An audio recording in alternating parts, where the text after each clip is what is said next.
Здравствуйте, уважаемые телезрители! В студии Арифа Кабба в эфире еженедельная передача «Вокруг Абхазии». Мы рассказываем о важных событиях внешней политики Абхазии, самых главных новостях мировой политики, анализируем происходящее, приводим мнения экспертов по тем или иным вопросам. Итак, начнем.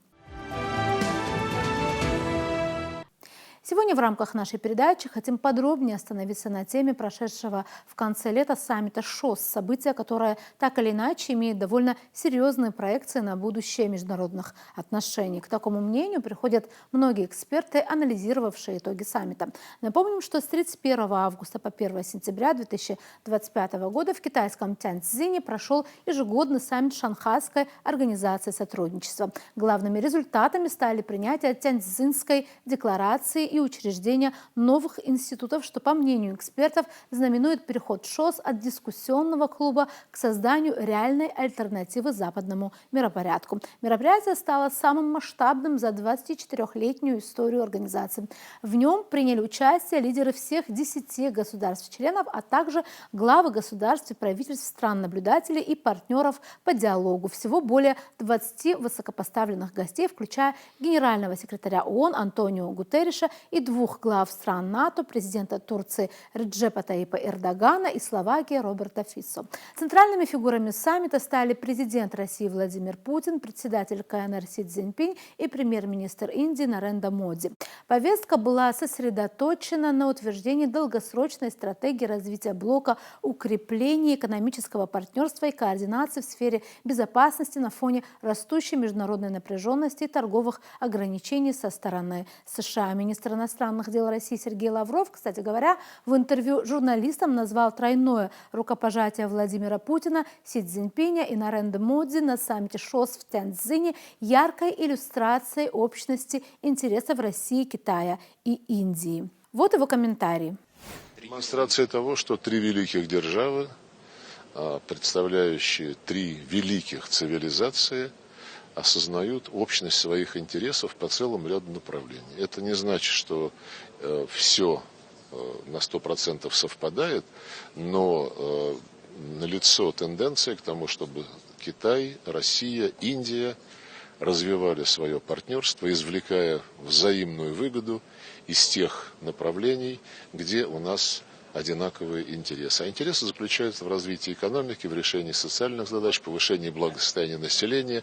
Все это абсолютно укладывается в общую концепцию той самой тройки РИК, которую еще предрекал Евгений Максимович Примаков в середине 90-х годов, и которая с тех пор сформировалась, состоялось множество встреч, и в настоящее время мы готовим очередной формат тройки, сначала на уровне министров иностранных дел, но потом, я уверен, мы подумаем и о специальном саммите. Там уже такой образ слон-дракон-медведь появился. Слон-дракон-медведь, да.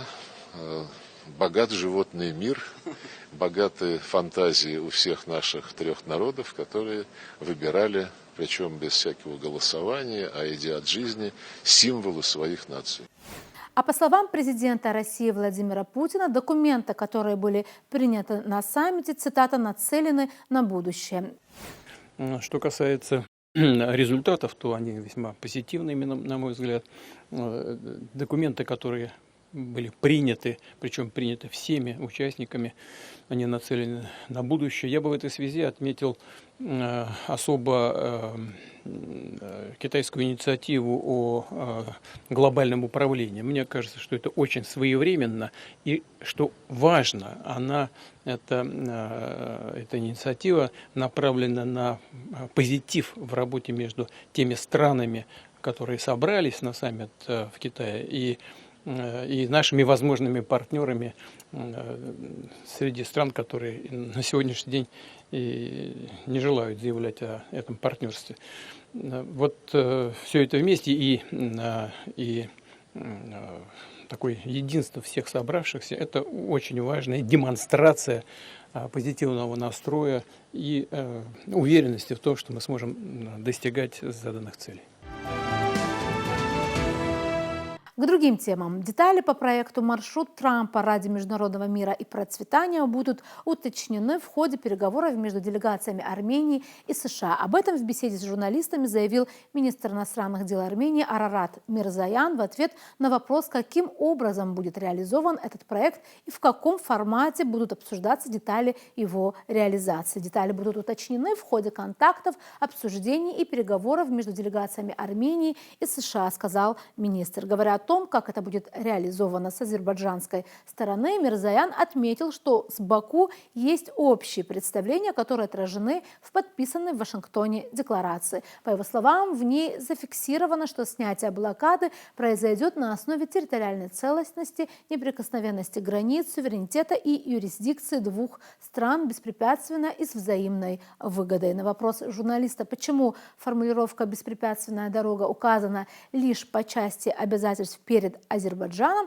дипломат ответил, что власти Армении уже неоднократно давали разъяснения по этому поводу. Цитата: «Мы неоднократно отвечали на этот вопрос. Указано взаимное беспрепятственное сообщение. А что такое беспрепятственное? Есть десятки конвенций, международных документов, где у Армении есть обязательства относительно того самого беспрепятственного. Причем не только по отношению к Азербайджану», заверил Мирзоян. Он посоветовал исходить из того, что написано и опубликовано, назвав незначительными остальные замечания, озвучиваемые в том числе со стороны оппозиции. Дипломат также еще раз повторил готовность властей Армении как можно скорее подписать мирный договор с Азербайджаном. Мы заявляли и при парафировании, и до этого, когда согласовывался текст в середине марта, что готовы начать консультации о месте и времени подписания в любой момент. Мы готовы и сейчас, подытожил глава МИД.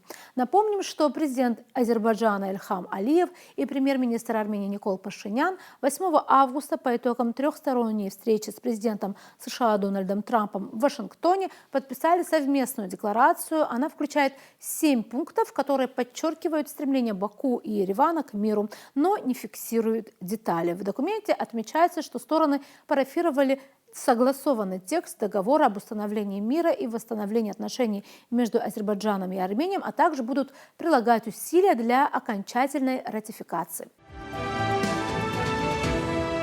Продолжаем передачу. 17 лет назад, 17 сентября 2008 года, президент Абхазии Сергей Багапш и президент России Дмитрий Медведев подписали договор о дружбе, сотрудничестве и взаимной помощи между Республикой Абхазия и Российской Федерацией. В том историческом документе было отмечено, что он опирается на исторически сложившиеся прочных связях, традициях дружбы и доброго отношения народов, и отмечалось, что укрепление дружественных отношений, добрососедства и взаимопомощи между Российской Федерацией и Республикой Абхазия отвечает коренным национальным интересам народов обоих государств, служит делу мира, безопасности и стабильности в Закавказском регионе. О значении этого документа сегодня, спустя почти 2 десятилетия, мы поговорили с политологом Бесланом Камке. Обсудили мы также некоторые другие темы. Предлагаем вашему вниманию интервью с ним.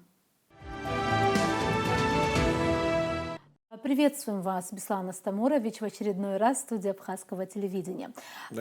Хотелось бы начать сегодня с темы того, что 17 лет назад, кстати говоря, 17 сентября, тогдашний президент России Дмитрий Анатольевич Медведев и Сергей Васильевич Багапш, президент Абхазии на тот момент, подписали договор о дружбе, взаимной помощи и сотрудничестве, которому, в принципе, исполняется 17 лет. Фактически прошло без малого 2 десятка лет. Как вам кажется, исторически какое значение у этого документа и сейчас какую роль он играет? Да, это был серьезный документ на постсоветском пространстве.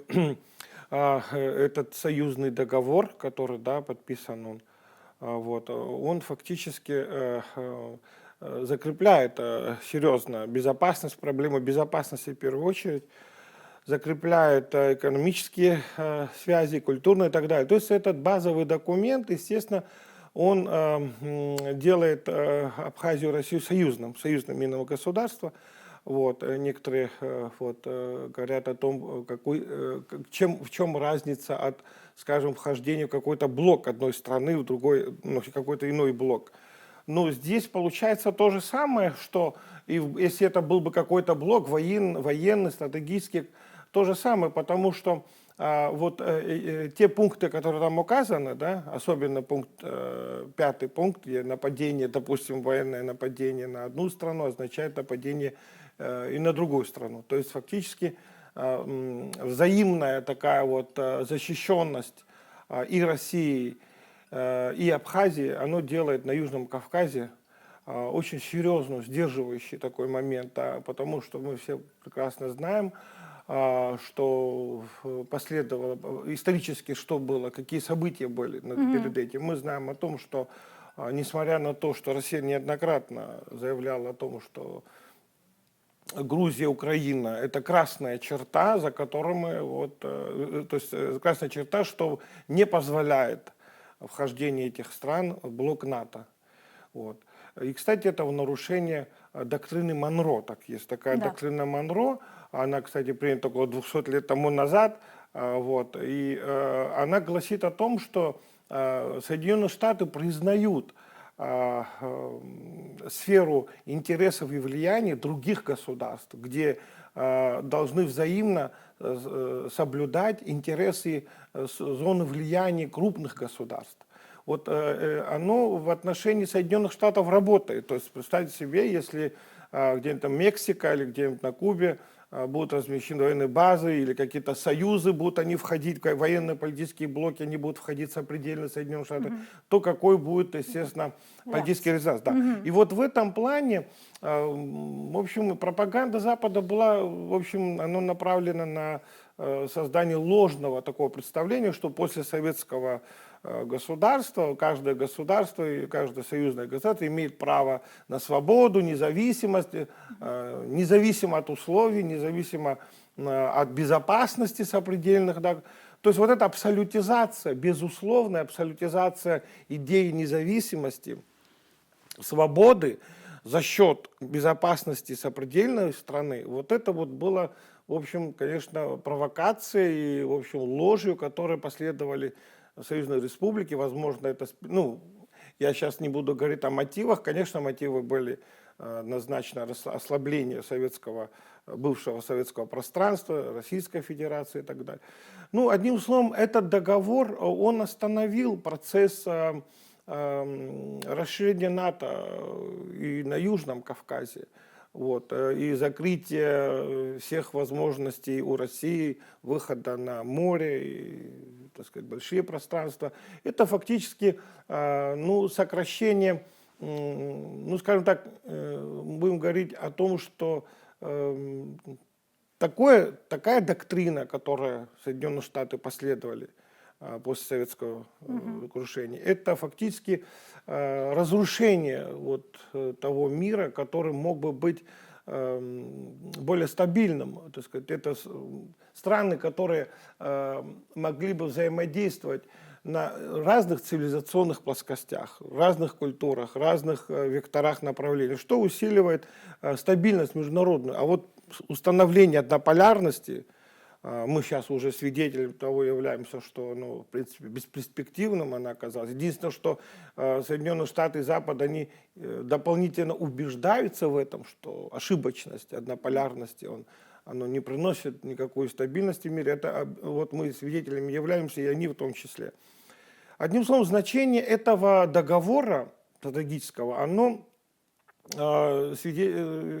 события подтвердили его значимость, высокую значимость установления стабильности мира на Кавказе, на Южном Кавказе, во всяком случае. Естественно, оно послужило миру на определенный отрезок времени. Мы говорим около десятилетий, 10-15 лет, во всяком случае, до начала украинских событий. Это был фактором сдерживающим, серьезным все-таки, да.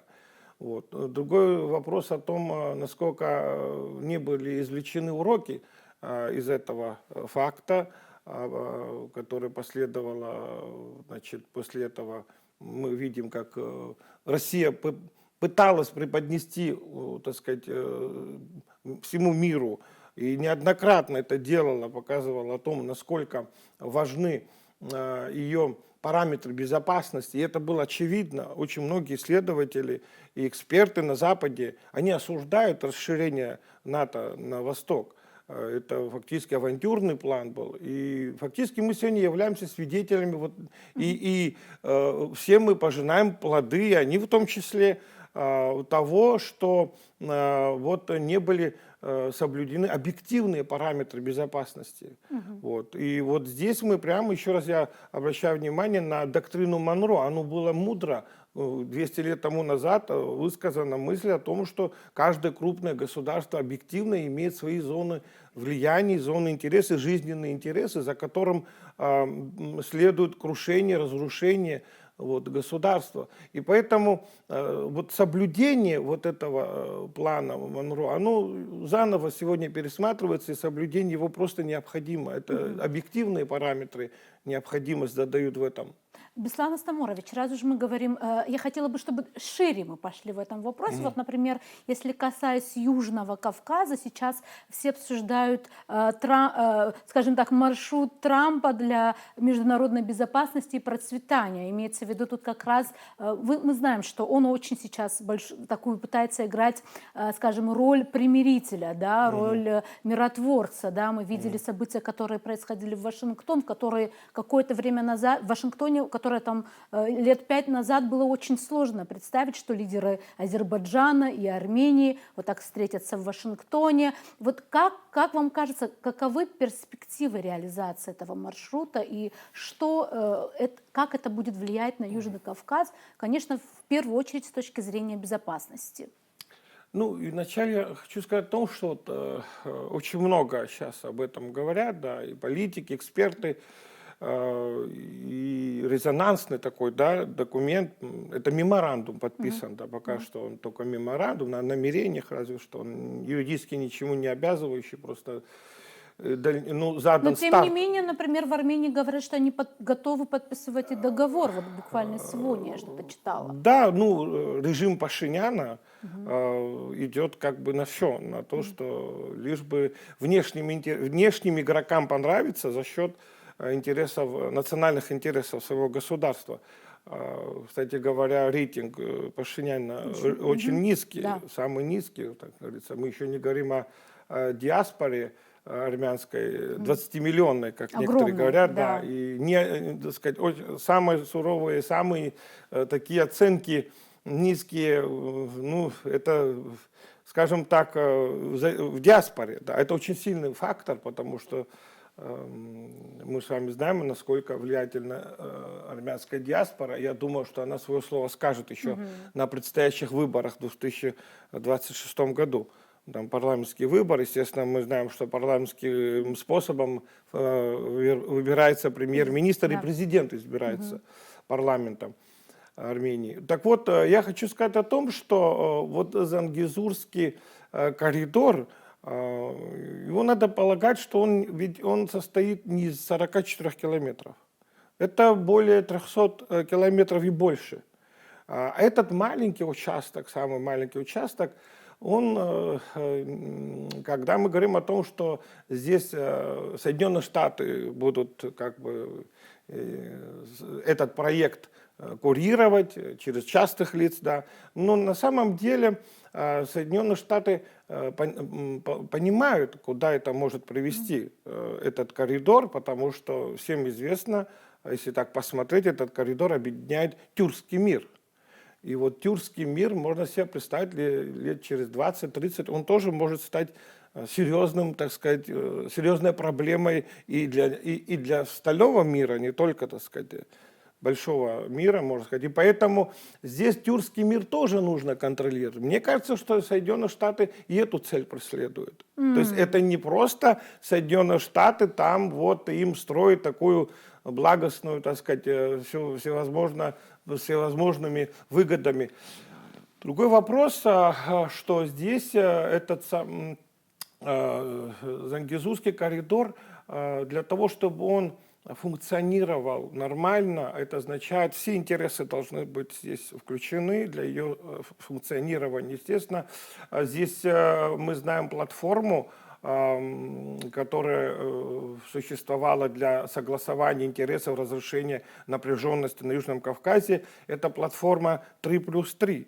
Вот, когда мы знаем, что 3 государства южных Южного Кавказа и 3 сопредельных региональных государств, региональных сильных, это Россия, Турция, Иран. Вот без согласования этих интересов никакой коридор там не может функционировать. И это абсолютно, так сказать, ясно, очевидно сегодня. Вот тот конфликтный потенциал, который он был, он ведь никуда не преодолен. Он не ушел никуда. Даже вот я вам сейчас скажу, после того 8 августа это было принят меморандум, так сказать, в Белом доме, да, в Вашингтоне, когда Пашинян и Алиев, так сказать, пожали руку и подписали этот меморандум. И казалось бы, вот эйфория такая, что все в ожидании. А вы посмотрите в средствах массовой информации, я прослеживал, вот, перед тем прийти сюда, средства массовой информации как в Армении, так и в Азербайджане, риторика не поменялась. Вот тональность и вот взгляды, контексты, которые они поднимают, они такие же остались. То Более есть того, недовольство... раздражительный такой. Да, очень более того, есть. как кто-то сказал, Зангезурский проект, он может быть началом большего напряжения даже. И поэтому здесь к чему я это все говорю? Южный Кавказ – это сложный такой геополитический регион, очень сложный. Тут и работают исторические контексты. Здесь работают культурные контексты, здесь работают контексты среды, социальной среды, экономических условий, природы и так далее. Здесь наслаивается очень много таких моментов, чтобы они пришли к некому консенсусу, каким-то таким большим проектам. Нужны и серьезное доверие, так сказать. Долгосрочные проекты, они требуют очень высокого уровня доверия, чего нету. И поэтому надо вспомнить российские инициативы в урегулировании проблем Южного Кавказа.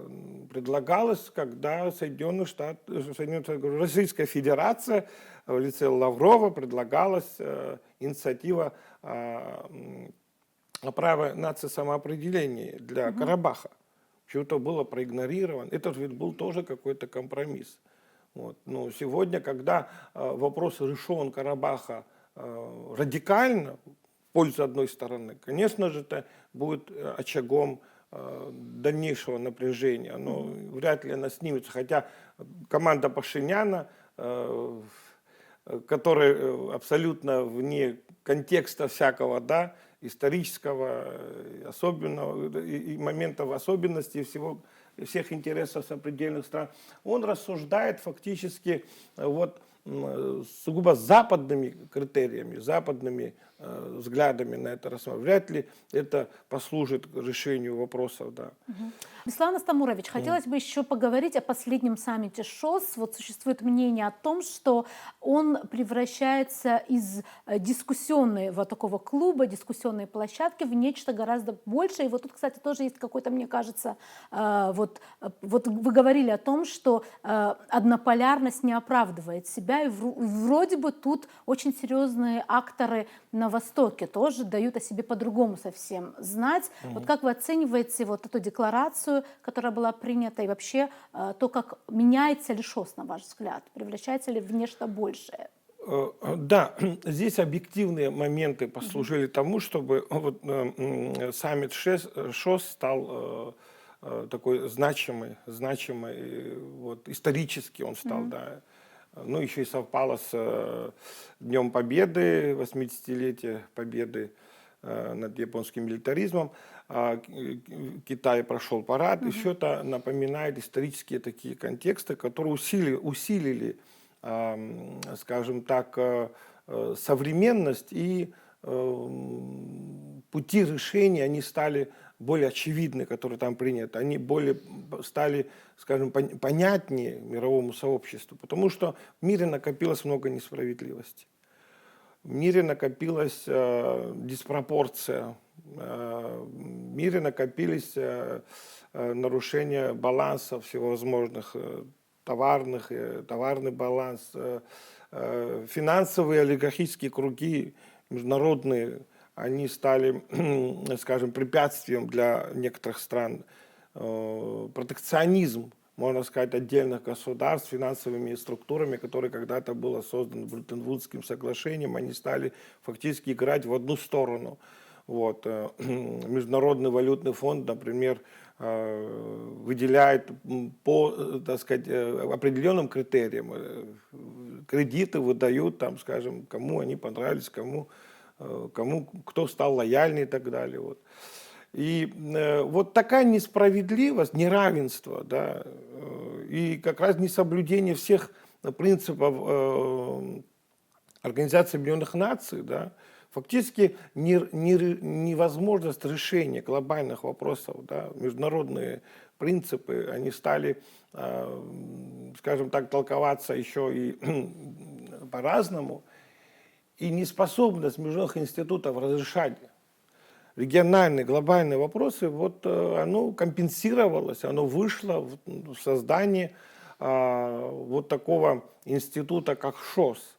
И БРИКС также, можно сказать. Эти институты не случайны, потому что они учитывают современные реалии. Насколько удельный вес вырос, допустим, той же экономики, тех же демографических процессов, тех же, скажем так, той же культуры, которые значимы стали. Они стали объединять множество, скажем, направлений, как наука, технология, медицина. Они стали развиваться не только в Европе. Естественно, понадобился такой институт, который сбалансирует вот эти отношения. И вот в этом контексте, если рассматривать принципы ШОС, которые там были приняты, это неделимость безопасности, в первую очередь, да. Нельзя строить свою безопасность за счет ухудшения, ущемления безопасности другой страны, что стало актуально, что стало параллельно сегодня актуально. Почему это становится неделимость безопасности? Потому что у нас возникли сбои с вот, принципом баланса сил. То есть это тот, который ведет силу, у которого больше есть возможностей, он побеждает в итоге, и все остальные должны либо подтягиваться, либо подчиняться. Вот это такая несправедливость, оно требует других подходов. Не случайно в декларации, Тяньцзинской декларации, в преамбуле прямо сказано, что мир требует более справедливых институтов, более справедливых отношений, более справедливых взглядов на проблемы международные. И фактически ШОС перехватывает, можно сказать, глобальные вот, проблемы, которые вот тот однополярный мир, который был создан после крушения советского периода, не способен разрешать. И поэтому сейчас уже очевидно стало, что Шанхайская организация сотрудничестве будет выполнять вот эту балансирующую роль в дальнейшем. Я думаю, что это будет, конечно, это не так будет спокойно, не так будет Гладко, бесконфликтно, да? потому что все-таки та инерция Запада, она будет все-таки еще пытаться сохранять свое такое лидерство. Если вы видите, как сегодня даже вот эти события, которые произошли, вот в Польше залетели, скажем, там дроны, да, и вот мы не знаем, какие подлинные организаторы этого дела, откуда это залетело. Но самое важное, что подано она так, что в оправдании чего это? Естественно, это Россия, ну, российские, значит, российские это проекты, российские, значит, дроны залетели, и вот Польша, так сказать. А вот показать, что вот мы же говорили, что если Украина закончится, то оно может, Россия, перейти на другие страны.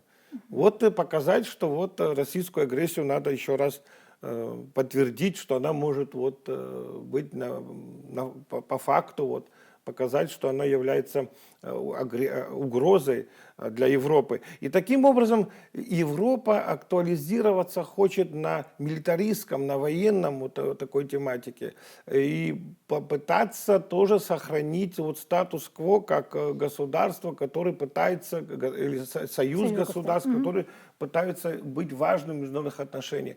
Мне кажется, что вот это ошибочно представление о том, что европейцы не должны играть геополитическую, какую-то значимую такую глобальную роль. Почему?